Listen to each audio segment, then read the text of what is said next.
Okay, welcome to another episode of Conversations with Neighbours. Today I'm sitting down with Robert Lyons. Robert is someone who lives at the intersection of creativity, execution, and curiosity. He's worked across immersive experiences, marketing, product development, and community building. But more than titles, he's a builder of ideas into real things. He describes himself as a perpetual wanderer, a lifelong learner, and someone who deeply believes that creativity, when done right, can actually make a difference. This conversation isn't about job titles. It's about how a curious kid turns creativity into life's work. Robert, I'm really glad you're here. Welcome to the show. Thank you. Really appreciate the opportunity. Okay. I always like to start with like an origin story of like, where'd you grow up? What kind of kid were you? Like, that's always fun to like, what's the comic book origin story of you? Oh, no. I thought you propped me up enough with that introduction, right? So I'm going to do my best to make sure I'm deserving of that. In terms of an origin story, at the time, grew up in a small town, and that town was called Richmond Hill. At the same time, I was unaware that Newmarket was slowly being created just on its tailcoats for the most part. But in terms of a small town, everybody knows each other. I think we've lost that. Yeah. As you get closer to Lake Ontario. And I've just recently discovered it again by moving my business up to Newmarket. And quite surprised that everybody's saying hi, the traffic's stopping to let you in. People are genuinely curious about what you have going on here in the town. And it's given me a flashback, I guess, to my origin story growing up. And thank you for calling me a kid, by the way. I mean, I haven't been called that in a long time. The origin story of growing up in a small town, knowing your neighbors, knowing what they do, having real conversations, getting away from the screens. And I think they used to refer to us as latchkey kids, where everybody left their front doors open. And, and I've always gravitated towards communication with other people, always curious, always asking questions of my neighbors, even as a small child. I know it's fitting that we're talking about neighbor media here, but it's ironic that I find myself here even looking at an idea that at one point even I thought of, I had a sweet spot for and a need to bring communities back together. Yeah. So everything I've worked on since I came out of school has all been self-taught, self-learned, said yes to clients and figured out how to do it, best way to learn. But that all happened away from screens. Yeah. So I think you really develop a different creative outlet or a way of expressing yourself creatively when you don't have the ease of pressing a button, emailing somebody or ChatGPT. Yeah. It's because of that growth as an origin story, I created this unquenchable thirst for all things creative throughout the years. And I've always gravitated towards visual arts, environments. Was that like that even like high school was always curious and creative? That's curious and creative. And the creative ones learn at a different speed, bit slower or faster than whatever the curriculum establishes as a norm in our educational institutes. And I always found myself getting bored quite easily because I wasn't taking it in enough. I wasn't taking it in fast enough. And that's what eventually converts you into a serial entrepreneur, which I have been my entire career, building up companies, selling them, build it up, sell, build, sell. Well, you're basically selling a client base. Yeah. But all of my businesses have been in the creative field. So let's go with like kind of the early businesses. I can relate to that a lot of, schools. You get bored easily, right? But then you find something that gives you energy, right? And that's just kind of like the business building part of it. And then this is kind of where you're like, oh, I know I'm going to spend my time, efforts, and energy in here because it fuels me too, right? Mm-hmm. So what is kind of early businesses, maybe an early one, the first real successful one? Kind of walk me through the early business times. Early businesses for me were always about communities of people, be it mostly a B2B world with business to business, working in the activation space, the trade show industry, pop-up shops, anything that would gather gather a crowd of people around for a specific reason, be it as short as it may be for like a pop-up shop or something like that. But just learning how to engage with individuals and watching them engage with the environments in which you created. It could be a small business, it could be a space that you designed and implemented. So I just started saying yes to these types of opportunities, of which there are plenty of back when I got into the industry. So there wasn't as much competition, which allowed me to have a little bit more creative freedom, but not have to sort of fight for the space all the time. Yeah. And then I found very early in the game that by educating yourself in the space in which you want to invest your time and money into, and then finding that passion, like you mentioned, as long as you can connect with that passion, you'll be driven towards whatever it is that you do, and that connection becomes infectious in a positive way to the people around you. You walk in a room laughing, you're going to make everybody in that room smile. Yeah. And marketing and advertising is very similar to controlling somebody's emotion, controlling their reaction, convincing them in a millisecond that your product or service is better than that individual's, or how it is cohesive with that other company. Yeah, for sure. And like, you're following your intuition into this world, right? And it's giving you energy. And then as well, you start to put the reps in, which you kind of start to build mastery within it, right? Like you said, then it kind of becomes infectious, right? Mm-hmm. You become a magnet from in all aspects. Was there like a breakthrough moment, breakthrough year, breakthrough client, or like kind of piece of it where you're like, oh, this really works, right? Because when you first start out, you're just following it. You don't know if it's actually going to translate into, Right. Financially. But was there like a breakthrough moment or, a year that you could remember, or a client, something like that, where you felt like things changed or it all clicked for you? We're like, okay, no, I can do this for real and I can do this long term. Yeah, absolutely. I maybe we'll leave the actual years out of this, but what I can state is about a year and a half into the marketing industry, working for somebody else, I quickly realized that I was saying no more often to my clients than yes, because I could see other opportunities beyond the primary reason why I was working for that company. Though I love that company and I'm probably where I am today because of my journey at the beginning. It just wasn't enough, again, going back to school to satisfy the thirst I have for creativity. So I wanted to grow the opportunities beyond what that company hired me for. And then the president of the company would just keep saying, no, it's not what we do. No, it's not what we do.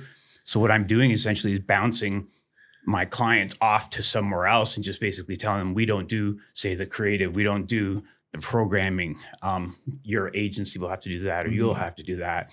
And I'm saying no to more business than I'm bringing in. Though I broke a couple of records the first year that I worked for this company, but again, that was passion. But then I realized there isn't enough passion here to keep me going. And now I'm saying no to all these other clients.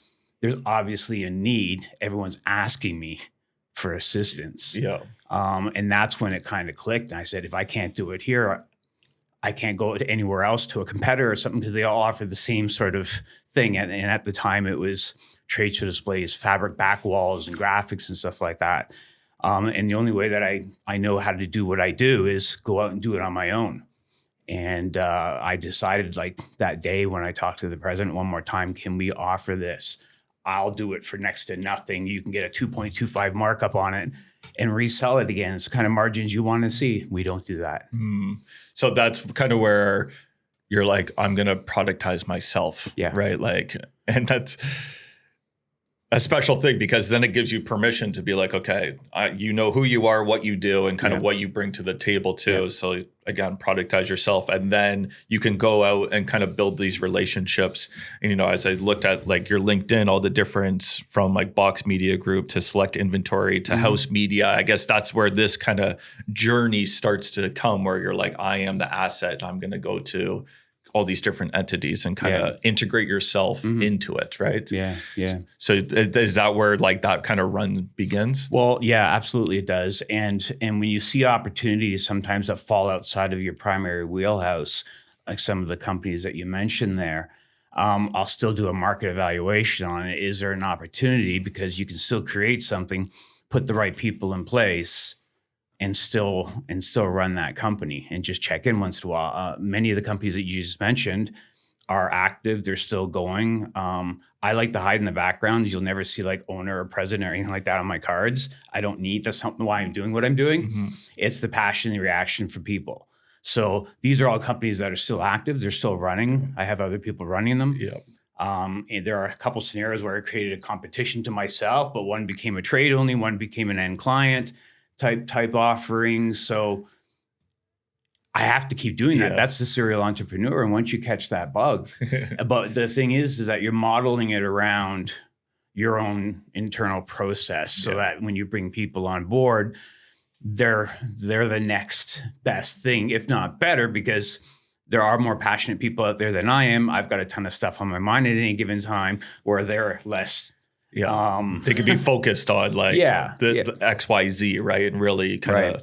And that's where I'll build a company, is where I'm the thinnest. That's where I start adding people and train them to be that segment of myself. Yeah. If that makes any sense. Not to say that makes perfect sense. Well, the only way that you can really build value with a business is removing yourself from it. Yes. And not being the face of that business. Hence why I'll park the furthest away from the front door. I don't need a president spot. I don't need that, right? Yeah. And I think the business world needs those individuals, but I'm at the point now where it's, what can I do for the community? How can I get involved with the community that I once knew as a kid and that I now feel up here? Yeah. Right. And it's a unique journey I've been on over the past few years, is because my primary company right now is called the Network Brew. Yep. That's the newest one that I've opened. I moved it up in a new market there. I was going to open that up in Vaughan, and our official open date was March 2020, which is when the world shut down for almost 3 years. So I've had a bit of a delay there. And some recovery time as well. A lot of businesses went through some very troubling times, and they still are as a result of being shut down for so long. But I mean, passion isn't enough to run a business. You need your cash flow. You need all these other magical things and amazing people to surround yourself with. And after COVID, I lost my steam a little bit in the other aspect of my business and graphics and all that, even though we still do it and the team is amazing doing it, but it's not what I'm looking for anymore. Yeah. I guess COVID gave everybody a reset button. And then I just found myself drawn towards memories as a kid sitting on a hot driveway watching ants build, right? Which is maybe my first architectural journey that I went on as a kid, but just the peacefulness behind that. And when I decided to move up into a new market here with the business, and FYI, I'm even looking to move my house up here as well, because this is how much I love it. And it's only been 4 or 5 months now. Yeah. This is the journey that I'm on now, is to connect with that community, realizing where I was maybe wasn't that what I was looking for. And now that we're up here. Yeah. So let's talk about the Network Brew, right? Because this is kind of what you're focused on now and in the community. And I think you've touched on a lot of reasons as to why. So tell me about Network Brew. What is it? Where is it? Why you think it's important? Let's just dive into Network Brew. Definitely. Your first optics, the Network Brew, when you walk in there, is going to look like a cafe. And for all intents and purposes, a component or a pillar, if you will, of the Network Brew is a cafe. And there's a component as well that is a co-op workspace. You could just walk in there, set up your laptop, and go. And in addition to that, it's an event venue. We could do pop shops, as I previously mentioned there, weddings, charity events. We've already done vendor events there. I've brought 500 eyeballs through the place in my first week that I was there. Like a trading card event, Pokemon sports cards, and stuff like that. And I realized that the community wants something different to do. And so this may very well be working out well for us. And it's not just the concept, the idea. You need the right location. Yeah. So an individual I went to school with a long time ago had a hiatus between us during our professional journeys. We reconnected again, and he's Dean Artenozzi he owns a very large real estate brokerage. And I heard that he bought the Union Hotel, and his team was going to be developing it. So I reconnected with Dean right at the beginning of the project, going into the Union Hotel, which is right at Main Street, Newmarket, and Davis Drive, like right at the beginning of where a lot of the action happens there in Newmarket. It was built in the late 1800s. So the history and the bones of this place already has something unique to it. Like it was built in a time where people knew each other, right? So it became kind of a community staple for me wanting to have our business there, just because of the proximity, because of the size of the place as well. I mean, we're talking, it looks small from the outside, but when you walk into this historic property, it's huge. Yeah. We've been through it. It's really cool. It's really cool what they've done. It's and you could like feel the history in it too. Yeah. Well, we kept as many of the bones there as we could. Had to make some major modifications for modern times, but the front of the aesthetics is still historic on the outside, and even in some of the graphics on the inside with old newspaper clippings, and we're still working on that as well. Talking to the Newmarket Historic Society about maybe doing some pavilions in there and whatnot. So the Network Brew, let's get that out of the way for a second. Network is the primary first word in the name, which means I want to bring everybody into an open space, and I want you to listen to conversations. I want you to come to an event. Brew doesn't necessarily have to mean coffee. A brew is just a combination of ingredients for a desired end result. And it's associated to coffee, but I've got an idea brewing. I mean, it's a collaboration that happens in a space when you meet people for the first time that you never would have met before, if we didn't create this hub, this business hub, if you will. Yeah, for sure. And, it's something that people are craving more and more as the world is more and more digital and insular, right? Of coming together, brainstorming, listening, having conversations, being a collective in one space too. So it's clearly a need that is people want, right? What have you what's the feedback you got from the community? I know that it's still early times, but like the community of Newmarket surrounding area, you have East Gwillimbury down the street too. And what's the vibes of the people? And the vibes have actually been super positive so far, but actually I didn't start getting any of these vibes until we're about halfway through our 4-month journey, because I'm so focused on B2B. Yeah. I had a problem really tearing that Band-Aid off and thinking a little bit more on a micro as opposed to a macro scale. So when we first opened the doors that very same weekend, I had this vendor event, 64 vendors, almost 700 people walk through in one day. And then I got that vendor to sign on for another 12 months. That's the B2B in me thinking. But then I'm working the event as well as putting it on, because I think the best way to learn how to train others is to roll up your sleeves and do absolutely everything that you'll ever ask anybody else to do, and do it yourself. Right?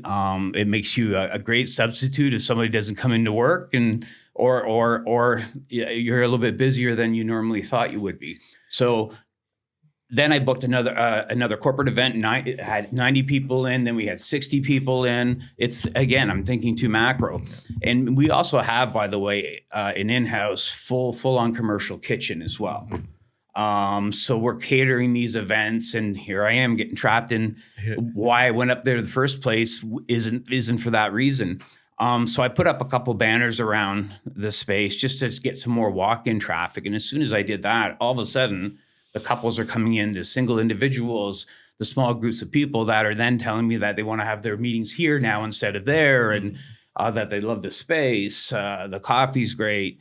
We have our own bean custom roasted, for example, specifically for our location, so that if we were to open up our locations, you get some consistency there. But I don't want to be mistaken for, like, we're not a Starbucks, we're not a Tim Hortons or anything like that. It's a hub. Yes. It can be a professional hub. It can be a community hub.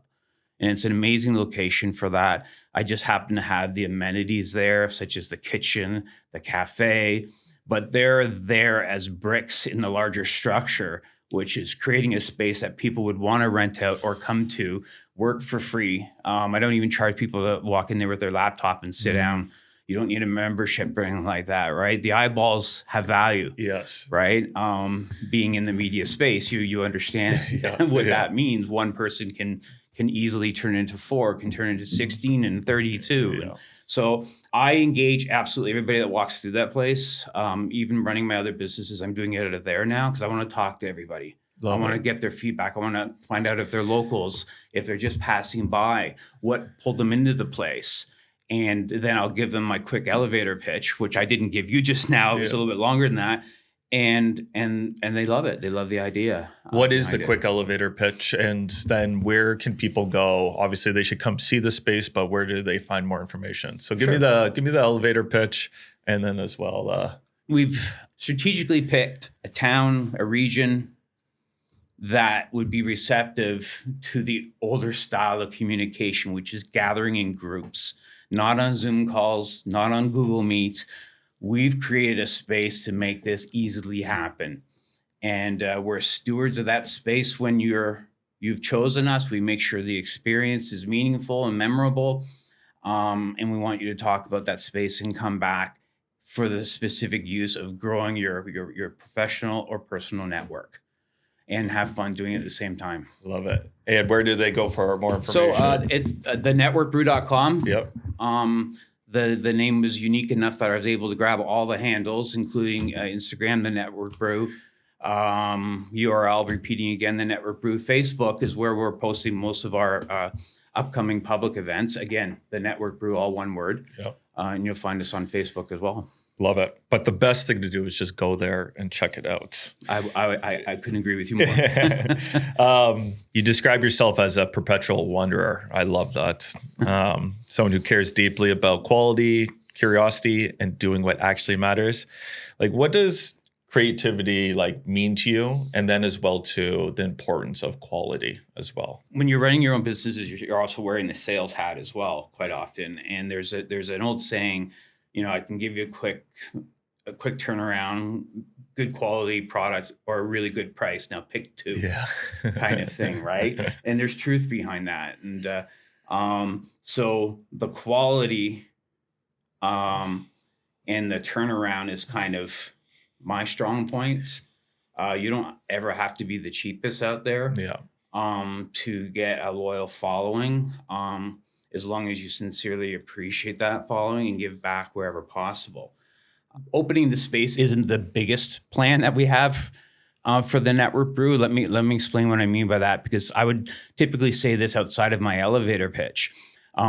We were going to open up the Network Brew in March 2020. Yep. COVID hit us, shut down for almost 3 years. My primary purpose for opening up this space was to help kids with mental disabilities, primarily in the autistic spectrum world, if you will, having some very close experiences in that area. I wanted to open up a space where we could have an academic portion that would involve young adults transitioning out of a youth government program and then all of a sudden finding themselves smashed into an adult program. This might sound a little bit off-brand for the Network Brew, but this is really the foundation as to why I'm building what I'm doing. And what this is creating opportunities within that gap from a youth program to an adult program, which I feel, and so do a lot of other people in this industry, there's a gray area gap there in preparation for these individuals for the adult world, the real world, the working world.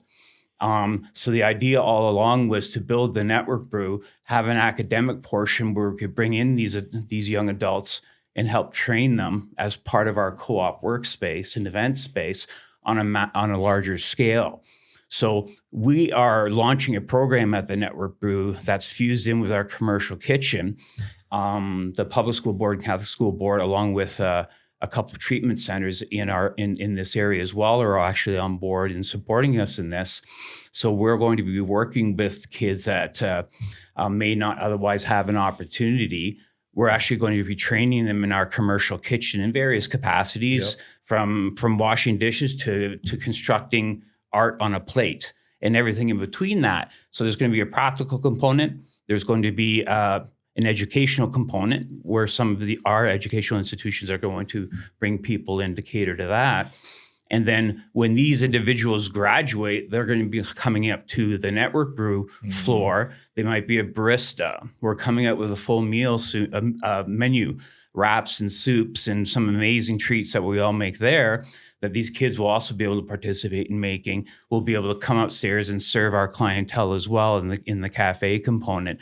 And then a job placement program after that to actually get them into real kitchens and real restaurants and whatnot to start a career where they otherwise wouldn't. And this was my goal originally in March. Yeah. And you know what? Newmarket is the perfect place for this. Yeah. Well, it's like things happen for a reason, you know, it's now you're here now in Newmarket. You're ready to build this kind of next chapter in your life. I'm excited for you. I'm excited to see what you do. Welcome to the community. Thank you. And thank you so much for coming on the show today. I appreciate it. I'm looking forward to seeing everybody come in through the front door. And most of all, my favorite conversation starter is, Robert, I have an idea. And then let's just take it somewhere. If not me, someone else in the network will be able to help out. Love it. Okay. All right, Myles. Thank you. Thank you and your team. Appreciate it.